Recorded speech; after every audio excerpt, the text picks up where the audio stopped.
Korova is one of California's most ubiquitous edible producers. They're so huge, they even advertise on billboards here in freeways in California, which I've got to tell you is still a crazy sight to see even in 2017.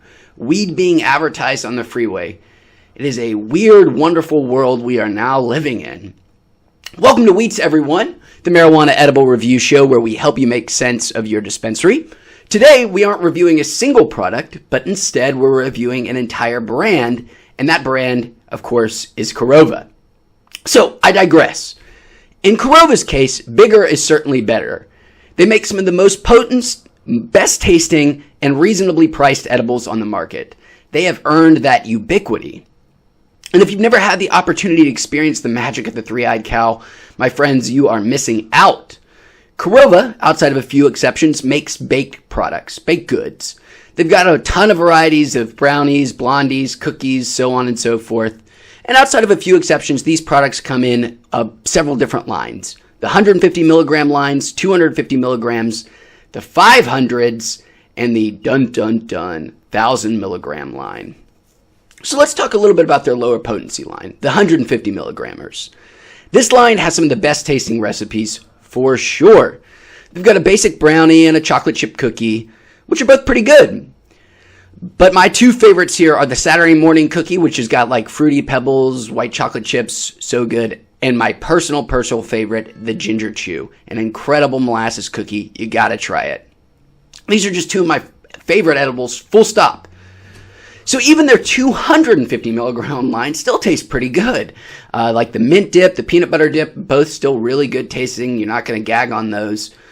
But once you start getting to that 500 and especially that 1,000 milligram line level, they're not going to taste so good. But that is to be expected with edibles that are that potent. So, as I'm very fond of saying, if you've watched any Weeats before, it's not about how it tastes, it's about how it makes you feel. And Korova's legendary potency is even more impressive than their dope taste. When they say their product contains 250 milligrams, they mean it contains 250 milligrams. This is the biggest problem for California's edible industry. Misleading patients and consumers about the potency of their edibles. You don't have to worry about that with Korova.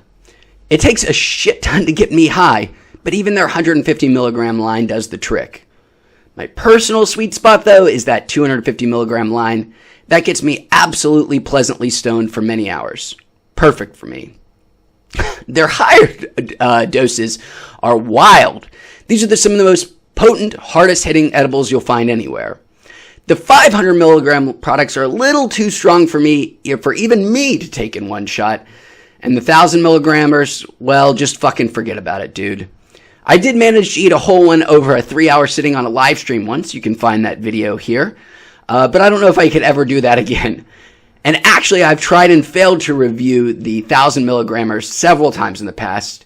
Each failed attempt sent me to my bed for a long, blissful nap. You gotta be careful with those black bars, guys. Those 1,000 milligrammers, they ain't no joke. So, changing gears a little bit, the edible industry has been under a little more scrutiny lately, at least here in California. There have been several articles, including one in High Times, that suggest the edible industry's weed supply might be heavily tainted by pesticides. And Korova's name was unfortunately mentioned in the article. But I don't really necessarily buy it. Korova seems like a radically transparent company for such a laxly regulated industry. Seriously, check out their website. They post all of their ingredients. They show all of their lab-tested results for all their products that they test bi-weekly. It's awesome. It even includes the results for their pesticide testing, which always comes back negative. I just wish more companies would be this open and transparent with their customers. All right, so for the bad stuff. It's not all rainbows and lollipops with Korova. You can ignore their white cheddar popcorn. It's a 300 milligrammer. I'm not a big fan of edible chips or crackers and the like, but this one is worse tasting and more expensive than the competition. It's just not very good. And there's also the black sheep in their baked good line. The poop landmine that is the 500 milligram salted caramel blondie. It'll knock your ass out, no doubt. I mean, there's no doubt it's 500 milligrams and there's no doubt it's potent. But it's going to knock your ass out not just because of the potency, but also from that tongue-torturing taste. That shit is vile. And I like salted caramel flavor things. It's like they emphasized the salt and forgot about the caramel. It truly boggles my mind how bad it is, especially compared to the rest of their products. I have actually suffered through it more than once, too. The first time I assumed I must have just been a bad batch because I couldn't imagine Korova making something that terrible. So I tossed out my first review, tried it again a couple weeks later, and it was still just as poopy tasting. But anyways, those are just a small couple of nags. Avoid the white cheddar popcorn, avoid that salted caramel blondie, and you guys are going to be fine with Korova.